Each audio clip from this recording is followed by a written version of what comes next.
إن الحمد لله نحمده ونستعينه ونستغفره ونعوذ بالله من شرور أنفسنا ومن سيئات أعمالنا من يهده الله فلا مضل له ومن يضلل فلا هادي له وأشهد أن لا إله إلا الله وحده لا شريك له وأشهد أن محمدا عبده ورسوله. All praises are due to Allah. We thank Him and we seek His forgiveness. We seek refuge in Allah from the evil of our own souls and the evil of our own deeds. Whomever Allah guides, no one can lead him astray, and whomever Allah leaves astray, no one can guide him. I bear witness that there's no deity worthy of being worshipped other than Allah. He is alone and He has no partners. And I bear witness that Muhammad sallallahu alayhi wa sallam was His last messenger and servant.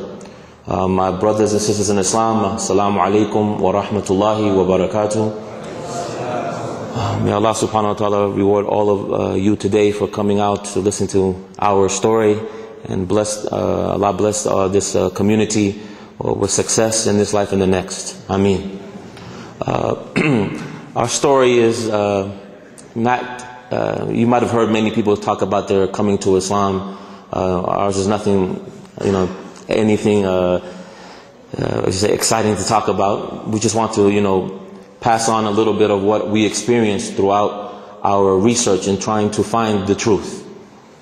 Myself, I was born in New York in 1977. And I lived in New York for approximately 11 years. And throughout that time, I lived with my parents, alhamdulillah. They migrated from El Salvador in 1969. They came, like many of the parents here today, who came to this country to try to find a better life, to try to, improve the lifestyle of their family. Alhamdulillah, my parents were very spiritual, especially my mother. She was the one who always encouraged me and my two sisters to go to church. And I remember going to church, every Sunday up to the point I was 7 years old. I became the altar boy.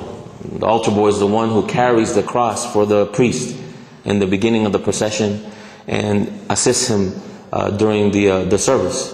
And this is something that I was very active in, going to Catholic school. My parents put me in Catholic school to keep me out of trouble, keep me away from the streets out there in New York, trying to, to make their son, someone who's respectable, and not having to be down with the hoodlums, as they would have said it back in those days. Well, alhamdulillah, during that time, my father, he felt the need to come back to New York after paying $1,000 a month in rent, and then he compared it to Houston, Texas. He could get a 3-bedroom apartment for $400. He saw the finances was, intelligent. Today, let's go down to Houston because it's cheaper to live. And it seems like it's better also in general. Just a general environment is better for the children. So my parents moved down to Houston, Texas, when I was 11 years old. When I came down to Houston, it was a different makeup. That started to affect my mentality. In New York, when you have friends that African American, Hispanic, white, mixed together. But I've sensed a different kind of mentality in Houston, that it was African Americans by themselves, white people with themselves, and Hispanics with themselves. It was really segregated. So a lot of times, when people ask me where you from, and come at me really rough, be like, I'm from New York. And they'd be like, okay. What that meant was that they knew that I wasn't going to be like them, meaning I wasn't going to just stick around with one group of people. I was going to mix with the different people in the school. I remember, though, always being asked, man, why are you hanging out with, this white guy? Why are you always hanging out with this black guy? You stick with your own. I was like, our own? Our own is everybody. I'm down with everybody. So this was the mentality of the people in the community that I lived, both of us, we grew up in. And this is when gangs started to come about in the early 90s in Houston. So alhamdulillah, by Allah's permission, during that time period, I went into, my sports, was into football, and I kept out of any, the gangs. And alhamdulillah, Allah saved me from that. But at the same time, I remember that our own little football team was our own crew, because we stuck together. And after a period of time, I started to ask myself, my faith. I was having issues with my faith. I remember looking back at it as 13 years old, asking myself, I'm not satisfied with what I was going to church in. I wasn't satisfied living that, going to church. It didn't make sense to me. And at the same time, dealing with the environment that I was dealing with, I started to ask myself, is this the truth? Is Christianity the truth? And I stopped going to church. And during that period, I started reading, and I came across books on Islam. And I remember meeting the first Muslim. I remember he was a friend of mine. He became Muslim at 13 years old. And I remember asking him, why are you changing your religion at 13? He said, I believe it's the truth. And we would see him, I remember around Asr time when, late in the afternoon, we were playing football, playing basketball. He was like, I have to go pray. And for us, to see a 13-year-old kid from where we grew up go pray, we were like, pray. And we would, I was street lingo, we would clown him. We'll make fun of him. Like, how you gonna go pray? It's time to have fun. It's time to pray. But alhamdulillah, he stuck it through. So when I started to research what he was believing in, I said to myself, this might be the truth. And subhanAllah, that summer before my 9th grade year, I went to New York. And me being 14 years old, by myself, getting sent to my favorite uncle and auntie who would let me do whatever I wanted in Flushing, Queens, New York, with all my old friends who are older than me. It was, for me, it was a time of my life. I was going to be free. And I remember going there and subhanAllah, walking in the streets of New York City and seeing people coming through, saying, what's going on, what's up, and people giving salams to each other. And I asked my friend, you Muslim? It's like, nah, this is how we talk here in New York. Because it was an in thing to do. In New York, that's how people say, give salams to each other. They'll say certain words like, what's up, ak, akhi. That's how non-Muslims even speak. So I remember asking him, so if you're not Muslim, why did you give him salam? They said, no, Islam is an interesting faith. You should read the book of Malcolm X. So I remember reading the autobiography of Malcolm X during that time period. And I said to myself, without a doubt, this is the truth. But the only way I can become Muslim is I have to be like Malcolm X. So at 14 years old, I'm not going to give up all this partying. I'm not going to give up all this fun to be like Malcolm X. It's too much. This was my understanding of being a Muslim. You have to be straight, 100%. It's black and white. But subhanAllah, Allah didn't guide me at that moment. And I had to go through serious issues throughout my teenage life in order for me to see that I needed Islam. Because when I was 14 years old, 15 years old, going to New York, coming back to Houston, and I remember the environment that we were dealing with, the movies that were coming out at the time, movies that were called Boys in the Hood, New Jack City, Menace to Society. This affected the way that we were thinking, plus the music that we were listening to. It's something for many of the youth today, a lot of the young brothers and sisters here, who may hear it. But we actually lived it because we could relate to what they were talking about. We could relate to sitting around with our friends and all of a sudden one of our friends just start beating on somebody for no reason and laughing about it. We were in cars where somebody would just get out the car and mug somebody for no reason. This was the darkness that we were living in. We had no guidance. But we felt being together was a sense of brotherhood. But we were living this. We would wake up in the morning listening to the hip hop, to the rap. And it would bring us in a certain mode. If I feel like I want to be a tough mode, I would listen to a certain artist. If I'm going to be in a relaxed mode, I would listen to something else. I want to put in my car with my Buick Regal dropped, with my 15 woofers, driving to my school. And I want to, what mood I want to be in today, I'll put in that CD or we didn't have CDs back then, tapes. And we're old, man. Subhanallah.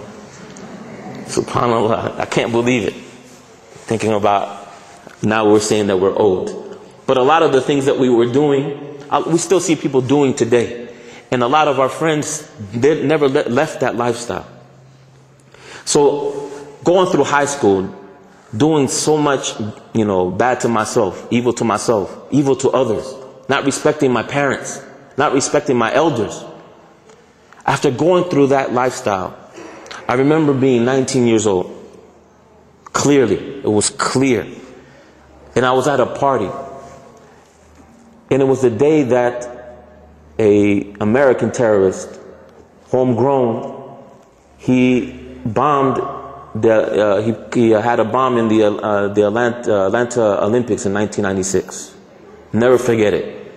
Everybody was partying. I was just sitting there watching TV. And I remember seeing the chaos that was going on television. And then I was looking around in my environment. And I remember the last time I ever touched alcohol, alhamdulillah. And I put it down and I said, here's everybody's having fun, having a good time, careless. People here are going crazy. They're falling on top of each other, panicking. And I asked myself, is this what's it all about? Is this what my life is about? Is there something more than this? It can't be just this. Either I'm going to go deeper into darkness. The women are going to get older. The drugs are going to get harder. The lifestyle is just going to lead me to something that is not pleasing to my parents, not pleasing to myself. I was really talking to myself that night. And I said to myself, I have to make a change. Because after going through all the things that I went through, brothers and sisters, and not trying to glorify what we did a lot of bad stuff to people and to ourselves. I mean, really bad. I mean, we used to plot on doing evil things. And after a while, you start asking yourself, man, I can't be like this. So alhamdulillah, this was in July of 1996. When I started to ask myself, I need to leave this alone. And I need to step away from everybody. All my old friends, I have to leave them. So alhamdulillah, when I was looking into Islam, I said, I'm going to go back to that religion. I know that's going to rectify me. Started reading a little bit more about it. But I remember driving around the city looking for a mosque. And it wasn't Allah's will to find it at that time. I was driving around. I remember there was one dawah center that it was never open. Always knocking on it, but always looking. I was searching at that time. And I remember working at in a video store.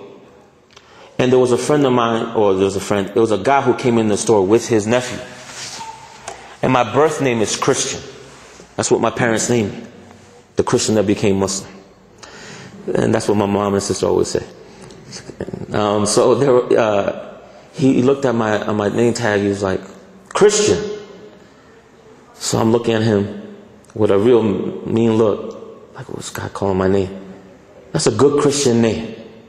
So I'm looking at him like, okay. And I'm looking at him. He looks kind of Greek, kind of European. Maybe this guy's Christian. He wants to call me to Christianity. And I already knew that wasn't the truth. So he goes, what religion do you follow? So I really started getting upset. I didn't want to even look at him. I was just trying to, check him out and get him out of there. I didn't want to deal with that. I said, my parents are Catholic. He said, but what religion are you? And I don't know why I said it, but I felt maybe it was because I wanted to debate somebody. I said, I want to be a Muslim. He looked at me crazy. His eyes were bulging. He looked back at his nephew and they were saying something in a language I didn't understand at the time. Of course, it was Arabic. They were saying, Subhanallah, Subhanallah. They're like, we're Muslim. So I'm sitting there like, okay.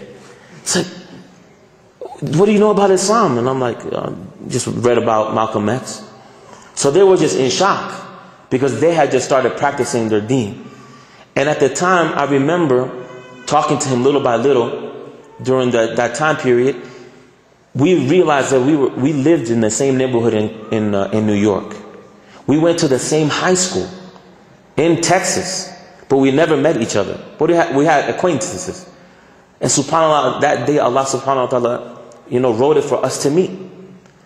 And the thing that always affected me, inshallah, that we'll speak about a little bit more tomorrow, from the brother. And he was young. I was 19, he was 20. He would come to my job to see how I was doing. He would only come to see how. He wasn't trying to preach to me. He would just come to see how my day was going. So us coming from the streets, usually when someone is coming after once or twice, they want something. We become suspicious. Like, what does this guy want from me? Why is he coming to visit me? Because this is not something that we do. So one day, I said to him, look, it seems like you're interested about telling me about Islam, so let's go sit down. And I remember I had a close friend of mine, who's one of the older brothers, older friends that I used to have back in Jahiliyyah. I said, look, I know that we talked about Islam. Let's go together and talk to him about, our interest in Islam. And alhamdulillah, that brother was really nice. He would take us to different masajid. We would talk to different elders of the community. And then I'll never forget it. One day he calls up, October 13th, 1996. He says, it's Isha time. Right after, around Maghrib time, he calls. He said, look, I think that you guys are ready. I said, I don't know. I still want to read up a little bit. He goes, look, man, you believe Allah is one? Yes. Muhammad, peace be upon him, that's what he said, was the last messenger? Yes. Then that's it. Come on. I'll take both of you to the mosque. So he picked us up. We went to a big white mosque called Madrasa Islamiyah in Houston, Texas. And we come in the mosque and there's over 200 Indonesian and Malaysian and Indian brothers on Jamaat Tabligh. So all these men with turbans on, big beards, and we're sitting there coming with our earrings, with our pants sagging. We're like, man, they're going to just look at us crazy. So we go there, and it's time to pray. Okay, we just go along. We pray Isha with him. Then the brother, his name was Aman Allah, he tells us, go sit in the back of the mosque. So we're looking at each other like, we don't even know how to become Muslim. We're like, are they going to ask us questions? So we're like, what are the 5 pillars? Because there's something Hajj and fasting, and it's the thing that we pay money. Yes, prayer. And we were just trying to figure it out because we didn't know what was going to happen. Then all of a sudden, 200 plus men come, sit around us. And we're looking like, my God, this is just weird. Just looking at all these men with big beards just staring at us. Like, what are you going to do? But alhamdulillah, the Imam Hafiz Iqbal, mashallah, beautiful brother, Imam, he sits down in front of us and he, asks us basic questions. And do you believe in Allah is the only God and that the Prophet ﷺ is the last messenger? We say yes. Alhamdulillah, we took the Shahada, and then he asked us, do you want to take a name? A Muslim name. And I said, actually I want to. My mother named me Christian after Jesus Christ. So I want to call, I want to be called Isa. And then they looked to my friend Terrence, and they said, what about you? And he was like, people say that I'm a handsome guy, so I want to name myself Yusuf. Mashallah. So, and I remember after that standing up, hugging over 200 men crying. It was just different for us. And I remember this young kid jumping up and down. Hey, you have to take this earring out. You have to take this earring out. And I mean, my man, Aman Allah, was like pushing him out the way. And we're coming out the masjid, and it was just like a whole different world. Allah subhanahu wa ta'ala filled that void that I was having for all this time. And alhamdulillah, by Allah's permission, I got married 8 months later to a sister who accepted Islam in the high school that I graduated in. Alhamdulillah, in Houston, we have over, I think, 40 MSAs. High schools that have Juma in Houston, Texas. And the high school that I graduated from was the second MSA in 1996, and she accepted Islam there. So I married her, and alhamdulillah, after that my father accepted Islam, my sister accepted Islam, my cousin accepted Islam. And alhamdulillah, friends that we knew, my best friend, he accepted Islam. After he saw me, he was like, yo man, I got this new pager, and we had pagers back in those days, and I got this new CD, and he would come at me and like, so we're going to go out tonight? And I grew up with him. And I was like, nah man, I don't do that no more. He was like, what's up with you? And I was wilder than him. And I said, look man, I'm Muslim now, man. And he was just looking at me, and he just got scared. He wouldn't talk to me for about 2 months. Because he couldn't believe from a few months ago, I was wilder than him, doing crazy stuff. And all of a sudden, by Allah's permission, it's all from Allah, it went cold turkey on everything. Never, just forgot everything. Didn't have any want to go back to that lifestyle. So alhamdulillah, after talking to other people, alhamdulillah, he accepted Islam. And from there, alhamdulillah, brothers, by Allah's permission, I had the opportunity to go study in the Islamic University of Medina. And it was a beautiful experience taking my wife and children over there as well. meeting people from all over the world. I gained a lot of experience. I met many beautiful brothers. Like when I see the brother Muhammad here and I look at him, I tear up because I love his brother for Allah's sake. That brother Ahmed Kurdi and Ahmed Bilal, mashallah, those are the two brothers that I love so much, because when I look at them, I make dua that my children, and especially my son, can be like them. You know, I know they have their faults, and especially Ahmed, if he hears it, probably watching this video, he's probably going to be, oh my God.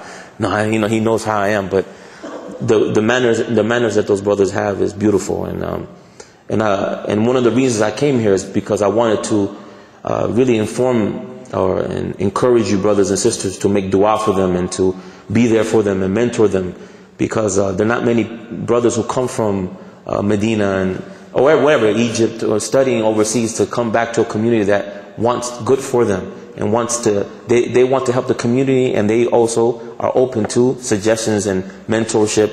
They're open to that. And alhamdulillah, building that kind of relation with the brothers over there was a beautiful experience. And alhamdulillah, coming back here to America 6 months ago, I started, as Mujahid always picks on me, everybody's going 70, I'm going 20, maybe I'm going 30 now, miles per hour. I'm trying to pick up the pace. Please make dua for me and trying to improve in that situation. And alhamdulillah, now I'm the director of social and educational services for Islam in Spanish. And hopefully Allah opens the door soon that I can begin my master's in counseling to better myself and hopefully, be an asset to the community. And so this was my short story on becoming a Muslim and what the thought process is and what I went through. Not too much detail because I can't talk about certain things in the masjid. But alhamdulillah, may Allah subhanahu wa ta'ala reward you all and bless you all. Ameen. Subhanakallah wa bihamdik. Wa ashhadu an la ilaha illa anta astaghfiruka wa atubu ilayk. Bismillah.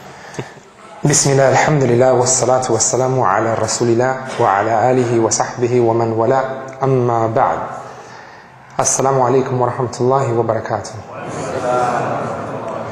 Well, alhamdulillah, it's really an honor to be able to spend, alhamdulillah, this weekend here in California with such a beautiful community. Alhamdulillah, I've been able to perceive a little bit of what was taking place here in Southern California, and alhamdulillah, I really, it's commendable, I would say, because going back to Houston, we have tried our level best to be able to, inshallah, implement some of the things that, alhamdulillah, we're seeing that are happening here.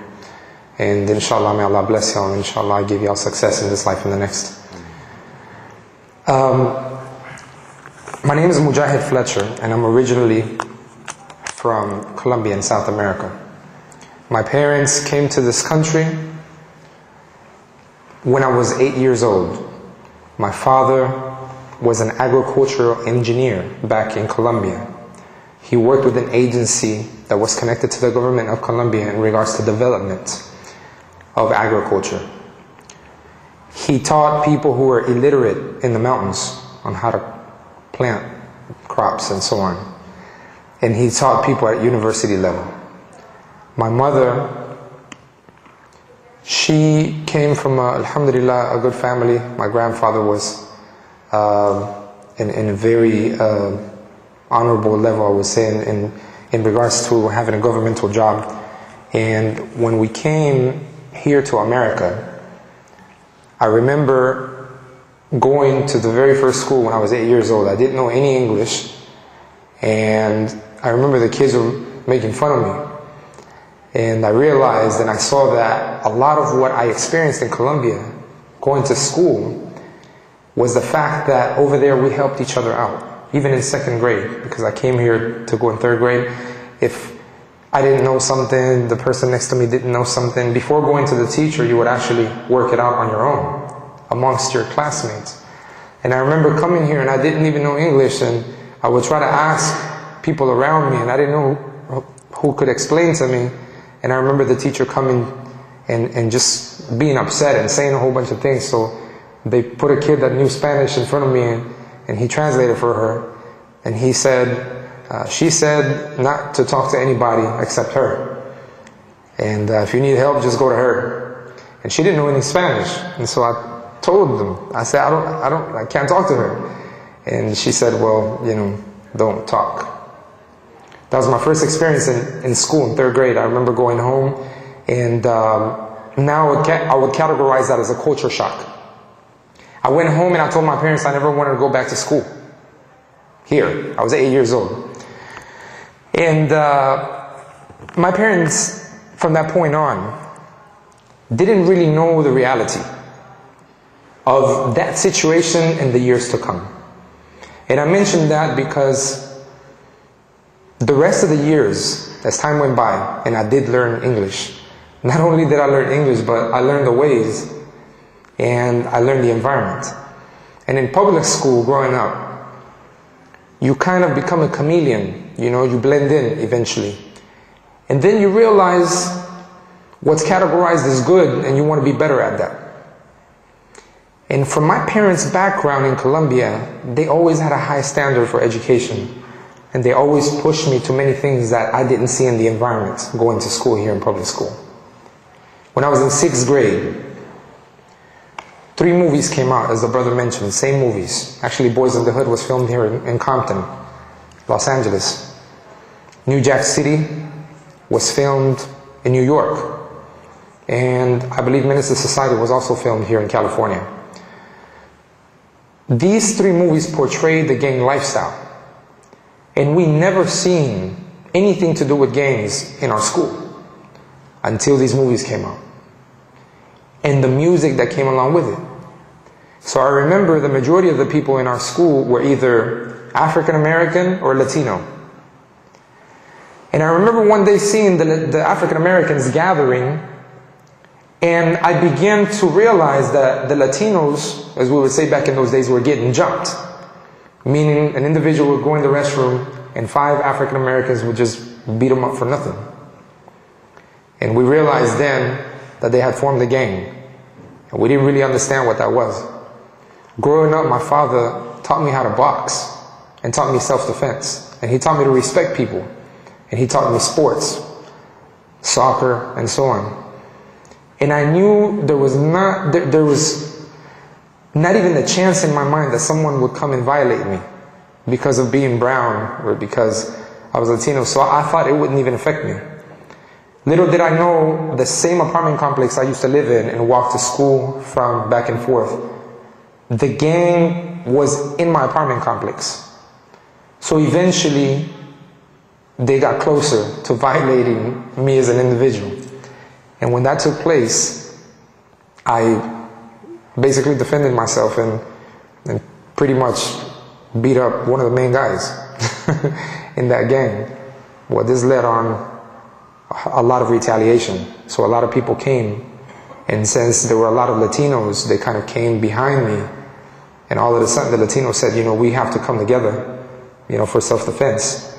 And because we were from Latin America, Central America, from so many different places, you know, from Colombia, Venezuela, Costa Rica, Guatemala, so many different places, we titled that gathering and us coming together as La Familia, meaning the family.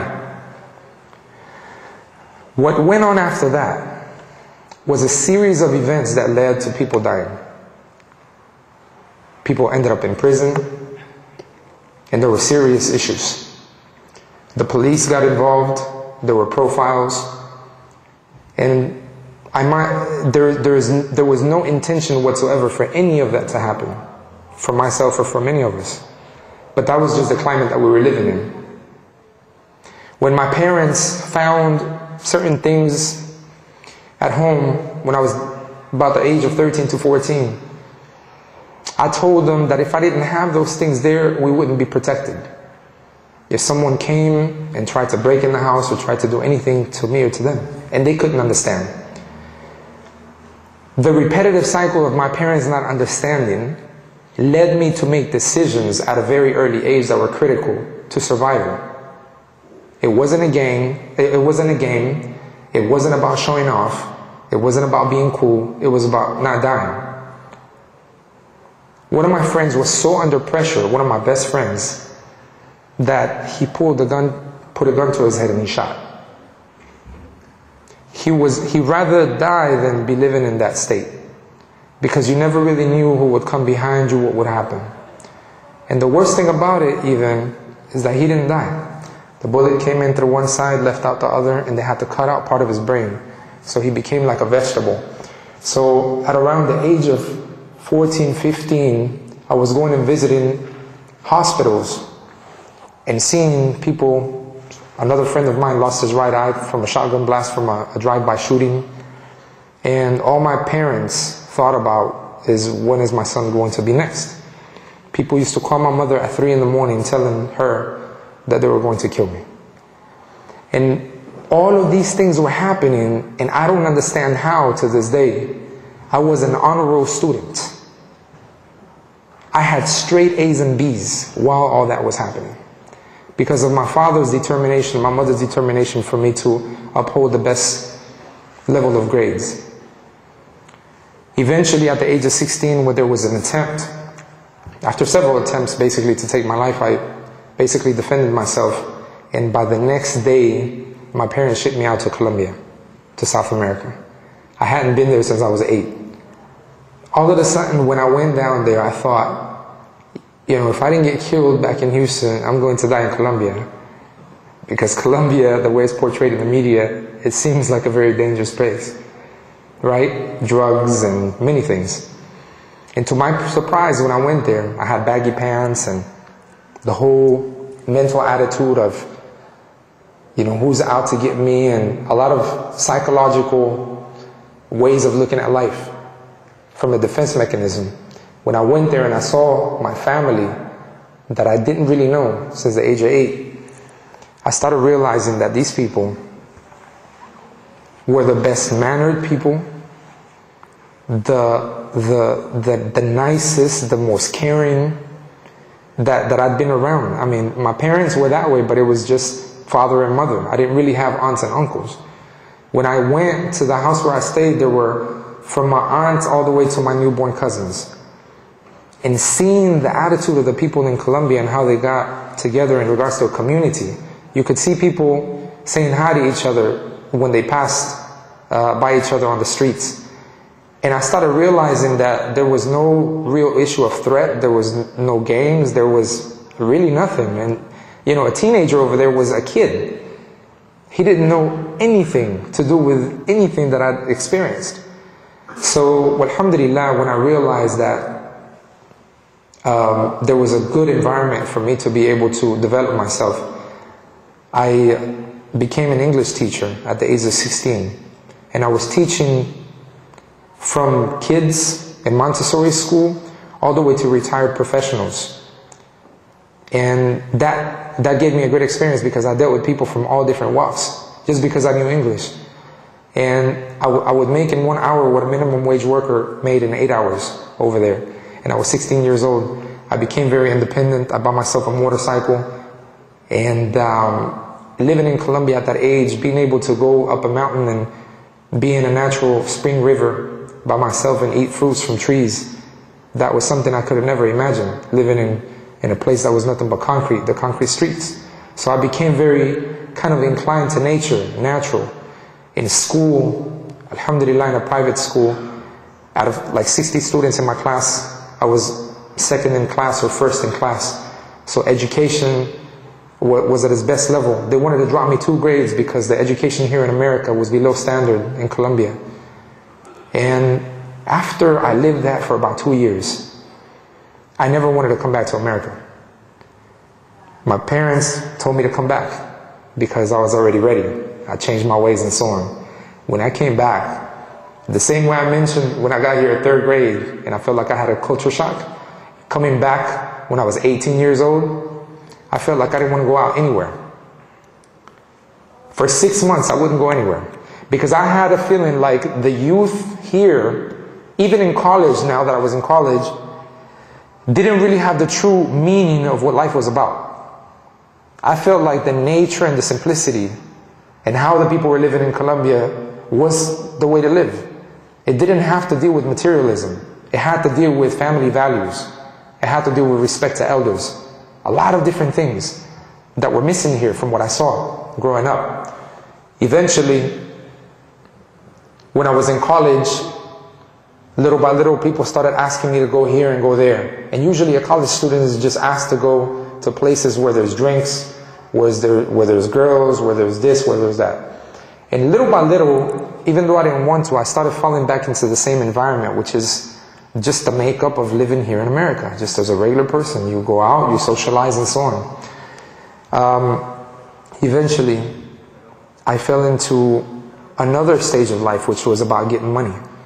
So at a very young age, 19, 20 years old, I had a Land Cruiser, I had an Acura Legend, I had a very high top paying job, and I was on my way to just dropping college because there was a chain, I'm pretty sure you guys had it before here, Circuit City. There was a electronics store basically, and they paid commission, and I was the #1 salesperson basically in the city of Houston out of like 420 something people.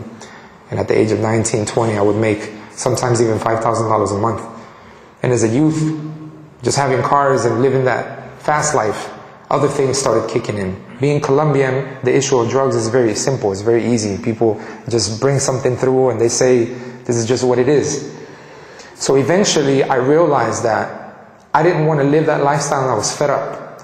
No matter how many things I had, no matter how many friends, supposedly friends, because in that lifestyle you don't really have true friends. No matter how much I had around me, I would sit back and think there has to be something else to life. This can't be it. Because if this was it, then I'd be happy and satisfied. But I'm not. So eventually, I went back. I remember telling my father I was sick of living. And I was tired and fed up and I couldn't figure this out. And he told me that he'd been searching for something greater than this life for a while. And I'd seen him coming in and out of different religions.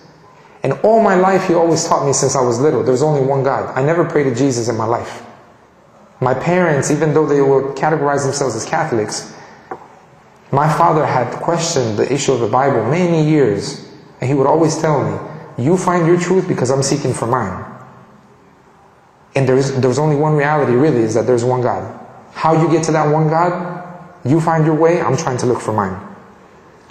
So I remember I went to him and I told him I'm sick of living, I'm sick of this and that, and I had my own apartment and I was thinking I need to go back to school and I need to get right, and I felt like I want to leave back to Colombia. I didn't really know. I was at a crossroad.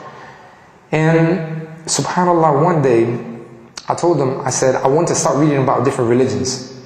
And my father started giving me books about different religions. I remember studying Kabbalah. There was a Mexican guy who went and studied actually in Israel, and Kabbalah is ancient Jewish mysticism, and I began to get interested in that. There was a woman at that time, she was Colombian, a person who I knew since I was 12 years old. She seen me go through everything, and now she was also seeking for something, and we were together in this. I remember going into Buddhist temples and sitting down with the main monk and asking him, what do you think about life? What's life about? I remember going to the Hindu temple in the middle of their service and sitting and saying, who's the main person here? Him, some individual. What does this all mean? And what do y'all think about life? I remember going to different churches and asking about the same verses in the Bible and getting different responses. And nobody could really pin down what things really meant.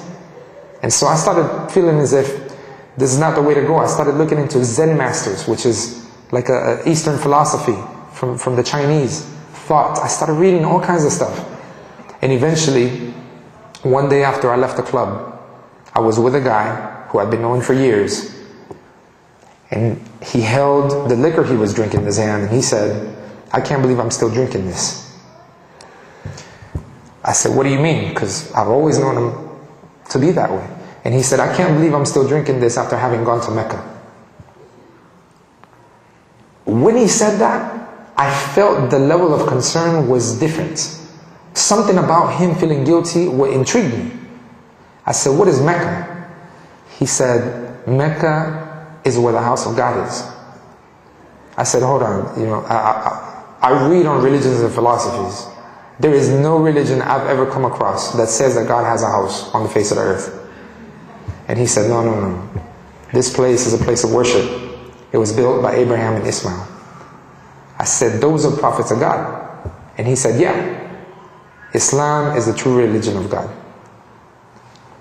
That simple statement was so clear, and it rang true, even though I didn't know, but it was direct. Islam is the true religion of God. Then I said, listen, everybody says their religion is true. And he said, look, if you want to talk about this, I'm not the person, right? Because he's not living it. He said, you have to talk to my mother, who used to be a Christian nun in Italy. And after leaving the convent later on and marrying my dad, she accepted Islam.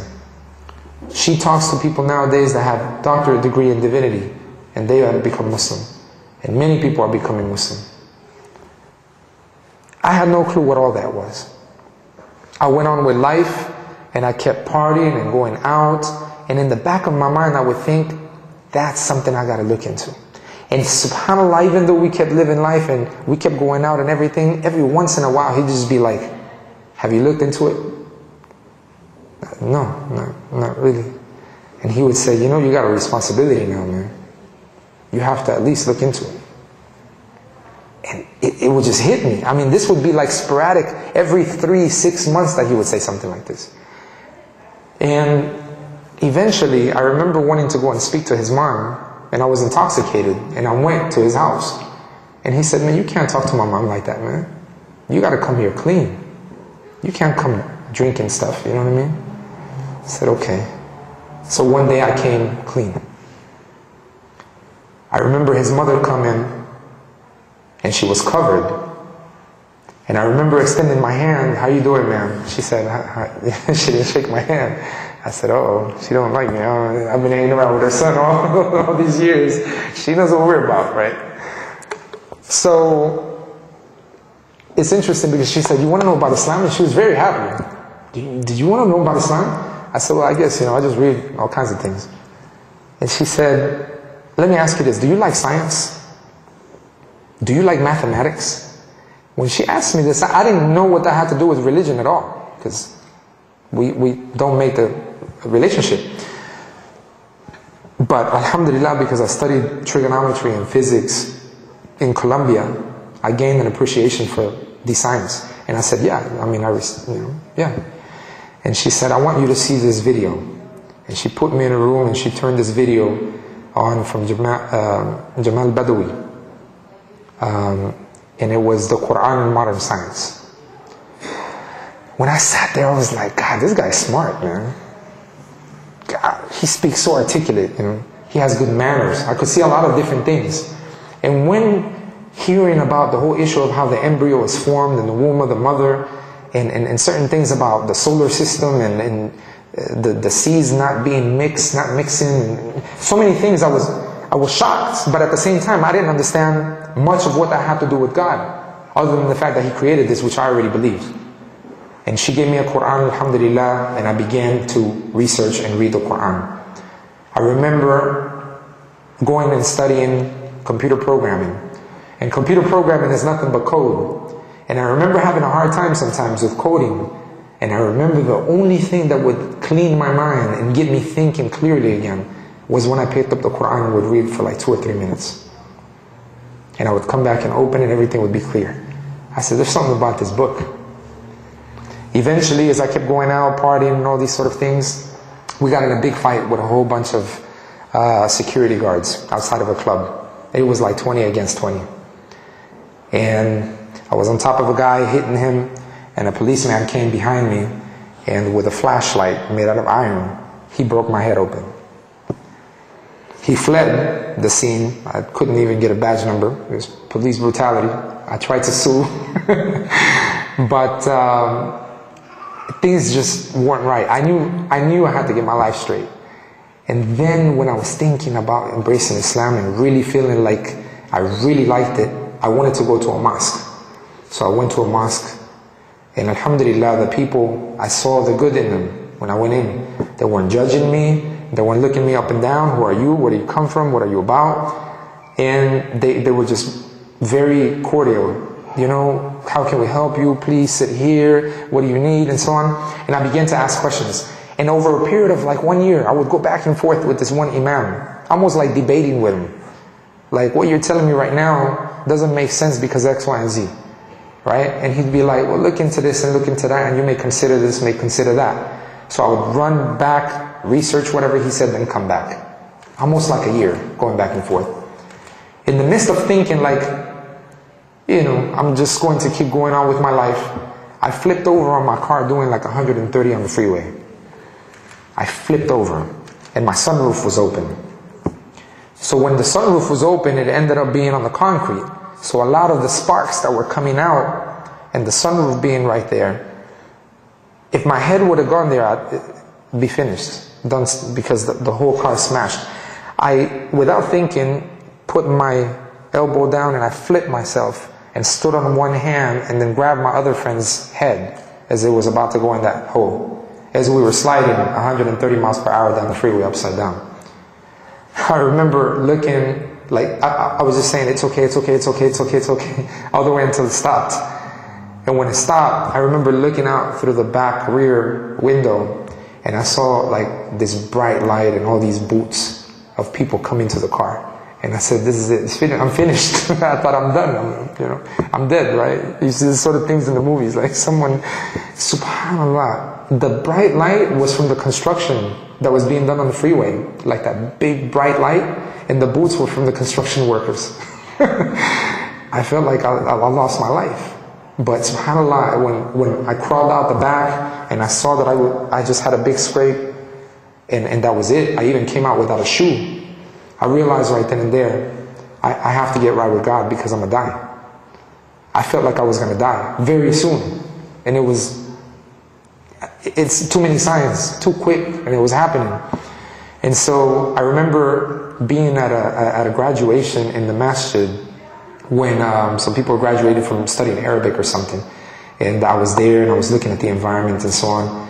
And I had had my run-ins with some certain Muslims like before.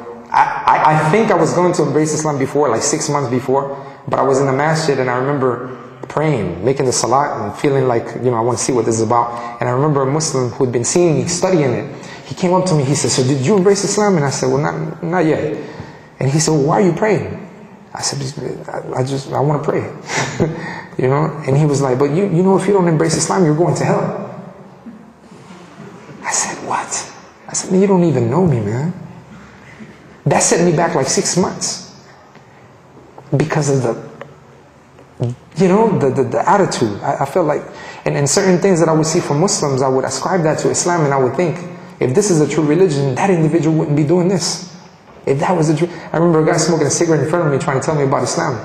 I said, tell me where it says that in the book, because I've been reading this book.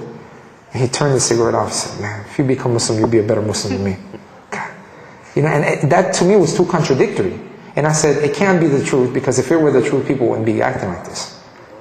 And that set me back. I was studying Islam, like trying to find out where all this stuff was, and I couldn't find it. But alhamdulillah, eventually after all these setbacks and things that were happening to me, I went, and I remember a guy told me, so you haven't embraced Islam? I said, no. And he said, we're going to a trip to Florida. And it only costs like $80, and we're going to be there for 3 days. In the middle of like 3,000 Muslims. I said, really? And I love traveling. And he said, yeah, you want to come? And I said, yeah, why not? And I was the only non-Muslim. We rode a bus. It was 3 buses. And we left from a mosque, and I was the only non-Muslim. And I remember every Muslim wanting to come and give me shahada. Every one of them wanting to come and tell me about not to pray to Jesus. And I would never pray to Jesus.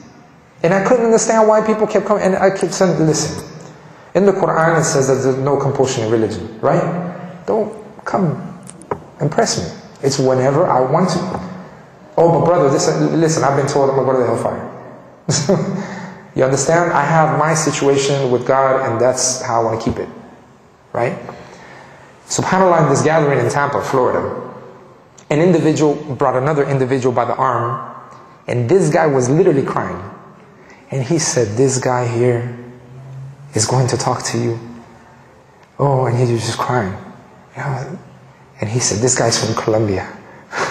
Because he knew I was from Colombia. He said, this is the guy that's going to get you, right? And so I said, okay. And the guy had a long beard and so on, and he's from Colombia. And we sat, subhanAllah, and we talked for like 3 hours.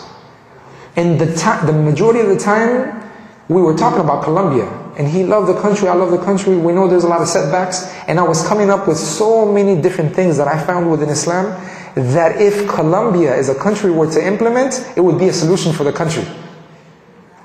And then he looked at me, he said, you're telling me you're going to give me solutions for a country, and you don't embrace this? That's where I had to, I looked inside my heart and I said, man, I can't keep living like this. So I said, all right. I just don't see how a few words can do something, that is, anybody can just say a few words, I already believe that there's nothing worthy of worship except one God, and Muhammad is his messenger. I know that that's the way a person says they're Muslim, but I don't want to claim to be a Muslim, and then there are certain Muslims that are doing certain things that I feel are like hypocritical. I grew up with certain people around me doing certain things, and they categorize themselves as a Muslim. If I become a Muslim, I may be put in a category where I'm looked at as a hypocrite. He said, man, it's not about that, man. It's about saying these words because it's a key to enter paradise. I said, well, I need a better place than this, man, because I'm not happy here. He said, all right. We started walking. It's so funny because the one guy that was like teaching in that masjid, when he told him I wanted to embrace Islam, he got so kind of nervous. Like, oh, just give him shahada over there. He didn't want to do it in front of the people, and I couldn't understand why. I was like, and I said, do I have to do it in front of the people? And the brother was like, no, but it's good. And the guy was like, no, I don't know what it was. And then some other brother that was on the bus with us, when he heard, he came all the way to the front. He said, come here, brother. And he grabbed the microphone. And when I said the shahada, Allah is my witness, is as if all this weight came off. And then it was like as if I could hear better, see better, and I felt so light. And I felt like everything made sense. And then all these strangers lined up, dressed like in pajamas, and from different colors and speaking different languages and chewing on a little stick. And these people just came, hugged me, some would cry, give me little bottles of oil and little stones to we never, and you understand where we come from a bit. I never had all these men hug me crying and kiss me. That doesn't happen out here growing up, right? And all I knew is that it was love, and it was okay because I felt something. If I felt something, they felt something. When I walked outside of the masjid, I remember looking at the sky, and of course the weather in Florida is beautiful, and the sky was bluer than usual. The green and the leaves were just bright. And the one thing that I wanted to do is call my mother and tell her thank you for even having me. That's the level of thankfulness. I never felt that in my life. And I knew the sort of difficulty I put my parents through because I'm the only child. They suffered. And after that day I said, if this makes me feel like this, I never need another intoxicant in my life. Because you take intoxicants because you are empty. When I got back, my parents saw that I wasn't going out. I wasn't taking the calls from my friends. The girls would call, and I just didn't want to deal with anything. And they were like, you left on this trip and came back brainwashed. You're so peaceful, it's scary. What's wrong with you? What did they tell you? What did they do? Like I joined some cult or something. And they knew I was looking into all kinds of stuff. So they were like, we don't know if he's spinning. He may be going crazy or something. And I was like, all my life you've been telling me, why do you always have to go out? Why do you have to be drinking? Why do you have to be staying out late? And now I'm not doing that, and now I'm crazy. That's weird. I don't understand that. Alhamdulillah, my father, because he'd been searching, I told him, what I found is worthwhile that you look into it. 3 months later, he accepted Islam. My girlfriend, when I came back, she knew she wasn't my girlfriend. Because she was also looking into Islam. And she knew a Muslim, if he's serious or she's serious, they marry. They don't play all these games. And as soon as I got back, she looked at me and she said, I respect what you did, And a week later, she accepted Islam. And a month later, we got married. Alhamdulillah. Some of the gang rivals, people that we were out to kill each other, some of them have accepted Islam. Some of my friends that were in the gang, one of my best friends that I knew a certain night when there was an attempt on my life, if he would have been there, he would have shot somebody. Because I personally shot, alhamdulillah, I didn't hit someone, but he would have shot and there may have been some casualties. He accepted Islam. He has 5 kids now. He's a Muslim. People like my little brother-in-law at the age of 16 embraced Islam. My mother-in-law embraced Islam. My wife's aunt, before dying from cancer, embraced Islam. My mother embraced Islam. And on and on and on. I've seen, alhamdulillah, many people embrace Islam. My cousin just embraced Islam about a month ago. I went to Colombia to visit for the first time with my daughters. I have a 4.5-year-old daughter and a 2-year-old daughter. I went back to visit in Colombia. And just in our visit to our family members, 14 people accepted Islam. And some other friends and people that we knew.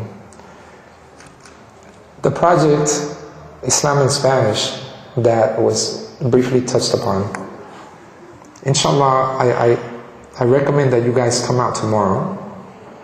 I believe it's after 1 o'clock, from 1 to 5, 1:30 to 5:30 to 4:30. Okay, we have a da'wah workshop. And don't think it's an academic approach to da'wah. It is a very simple approach to da'wah based on what we experienced. Because we went through a trial and error to get where we're at.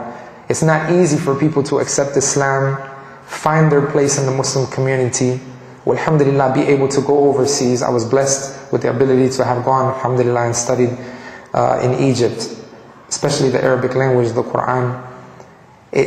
After going through all of this and dealing with people on the ground, our family members, after September 11th, Brother Isa and myself were put in front of the cameras.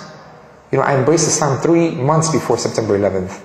I remember 3 months later as a new Muslim standing in front of in a church, 500 people congregating and telling them about Islam.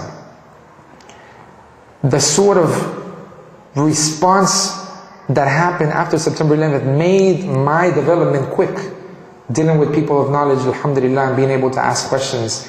And all of that has led to a lot of trial and error. And we realize, especially with the Latino community, it's the last frontier. It's the last people to actually get this message of Islam. Due to the issue of language, we came up, alhamdulillah, with a solution. And we started making audio-visual material. And our material has gone all over the world now.